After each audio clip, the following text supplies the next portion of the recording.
Hello friends, welcome to our YouTube channel SRCC Consultancy Services. Myself Arpit Maheshwari, by profession I am a tax consultant. So friend, आज हम लोग GST के अंदर एक बहुत ही प्यारे टॉपिक के ऊपर चर्चा करने जा रहे हैं, सप्लाई इन जीएसटी.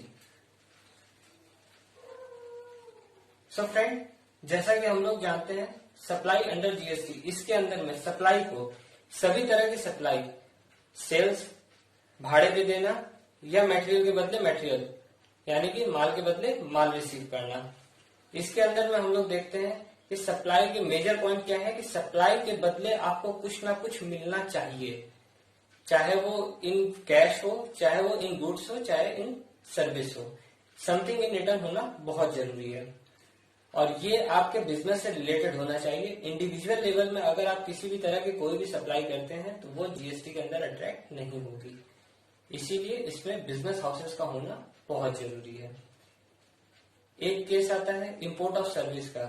आप अपने बिजनेस के लिए किसी बाहरी देश से अगर सर्विस ले रहे हैं तब ये सप्लाई के अंदर, इन सप्लाई इन जीएसटी के अंदर इंक्लूड होगा. अदरवाइज इंडिविजुअल लेवल पे इसे इंक्लूड नहीं किया जाएगा. और साथ ही साथ आपको समथिंग इन रिटर्न उन्हें उनकी फीस या फिर सर्विस के बदले सर्विस या कोई गुड्स देना पड़ेगा. सो फ्रेंड, जैसा कि हमने जाना कि सप्लाई के अंदर कंसिडरेशन का होना बहुत ही ज्यादा जरूरी है, यानी कि आपने सप्लाई की और उसके रिटर्न में आपको कुछ ना कुछ मिलना चाहिए. फ्रेंड, जीएसटी के अंदर शेड्यूल 1 जिसमें यह कहा जाता है कि सप्लाई में हम बिना कुछ कंसिडरेशन के भी उसे सप्लाई मान सकते हैं. आइए जानते हैं ऐसी कौन कौन सी एक्टिविटीज हैं. सबसे पहले बिजनेस एसेट्स. आपने अपने पूरे बिजनेस का किसी को सेल कर दिया और उसमें जो क्रेडिट थी वो सामने वाले को मिल रही है. सो फ्रेंड, उसे जो बेनिफिट हो रहा है उसके बदले वो आपको कुछ दे ऐसा जरूरी नहीं है, बट ऐसे केस में इसे सप्लाई माना जाएगा. यानी कि आपके बिजनेस से कोई हिडन प्रॉफिट हुआ उसे और उसने आपको कुछ भी ना दिया हो तो उसे सप्लाई मानेंगे. सेकंड केस में आता है रिलेटेड पर्सन, यानी कि आपने अपने रिलेशन में या रिश्तेदारों से कोई ऐसी सप्लाई ली जिसके बदले आपको कुछ ना देना पड़ा हो. यहाँ रिलेशन आने के कारण इसे विदाउट कंसिडरेशन भी सप्लाई माना जाएगा. थर्ड पॉइंट आता है प्रिंसिपल टू एजेंट, यानी कि आपने अपने एजेंट को कुछ ऐसी प्रोडक्ट की सप्लाई दी जिसे उसे मार्केट में डिस्ट्रीब्यूट करना है, यानी कि फ्री ऑफ कॉस्ट या एडवर्टीजमेंट पर्पस के लिए आपने उसे कुछ गुड्स दिए. Fourth case agent to principal. किसी ने आपको कुछ दिया बट आपने बदले में उसे नहीं दिया, यानी कि जो काम आप पहले कर रहे थे अब वो काम कोई और कर रहा है, यानी कि कोई और बिजनेस हाउस वाला आपको कोई प्रोडक्ट देके जा रहा है just for future business transaction के लिए. उसके बदले आपको उसे कुछ नहीं देना पड़ा, विदाउट कंसिडरेशन सप्लाई हुई.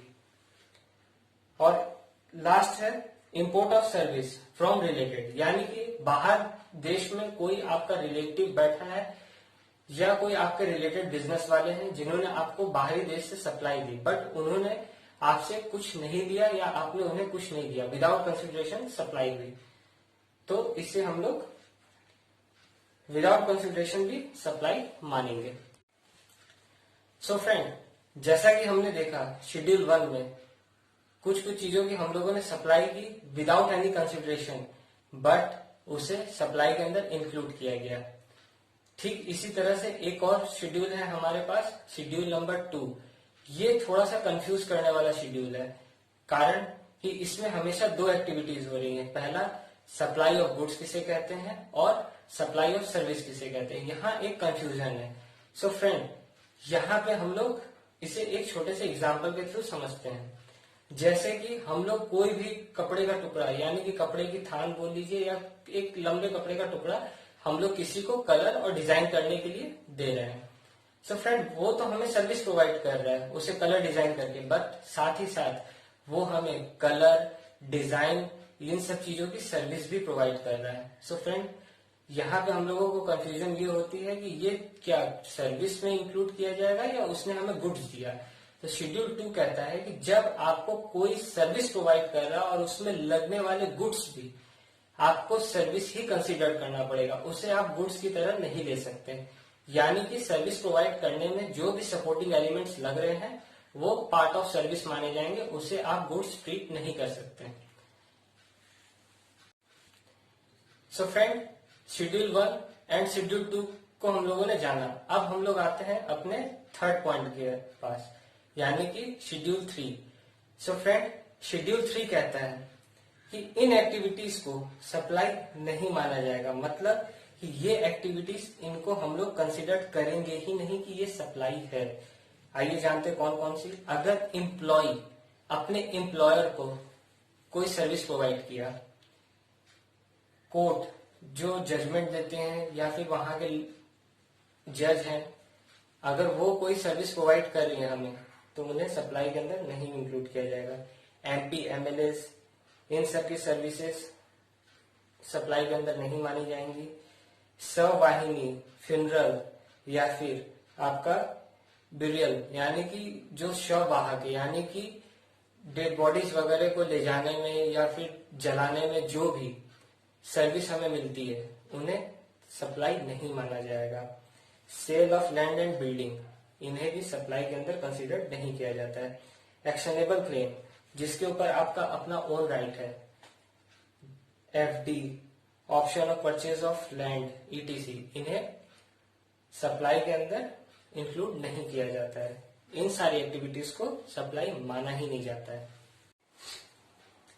सो फ्रेंड, जैसा कि हम लोगों ने अभी शेड्यूल 1, शेड्यूल 2 और शेड्यूल 3 के बारे में जानकारी दी, आइए अब हम लोग जानते हैं दूसरे टॉपिक के बारे में, जिसका नाम है composite supply. So friend, composite supply यानी कि दो या दो से अधिक मटेरियल की सप्लाई होना, ये नेचुरली बंडल्ड होते हैं। इसका एग्जांपल पैकिंग मटेरियल, मतलब कि आप जब किसी प्रोडक्ट को सप्लाई करते हैं तो उसे किसी न किसी एक प्रोडक्ट के साथ में पैक करके भेजते हैं। जैसा कि अगर हम लोग देखें यहाँ पे एग्जांपल के तौर पे शुगर, जब शुगर आती है तो वो प्लास्टिक के बैग के अंदर पैक होकर के आती है। आप मार्केट से सोप यानी कि साबुन जब खरीदते हैं तो वो किसी पेपर प्रोडक्ट के अंदर पैक होकर के आती है। तो फ्रेंड, ये जो पैकिंग मटेरियल है ये कॉम्पोजिट सप्लाई में मेन प्रोडक्ट के साथ मर्ज हो जाते हैं, और मेन मटेरियल का जो टैक्स रेट होता है वही रेट इन पैकिंग प्रोडक्ट के ऊपर भी एप्लीकेबल हो जाता है।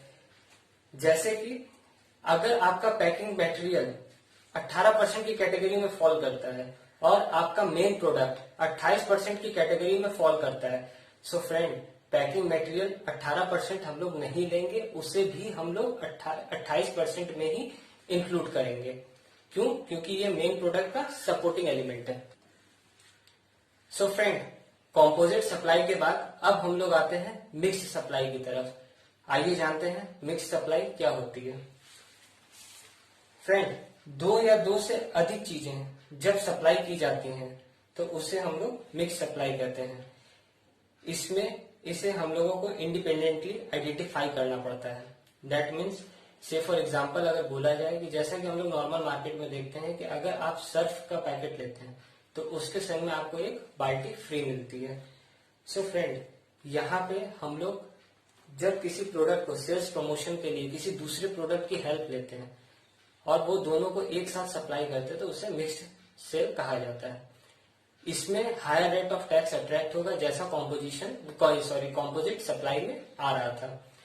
बट मिक्स सप्लाई में एक फायदा यह है कि हम लोग जो सपोर्टिंग गुड्स है, यानी कि सर्फ के साथ जो बाल्टी फ्री मिल रही है, हम लोग चाहें तो इसे सेपरेटली सेल आउट कर सकते हैं।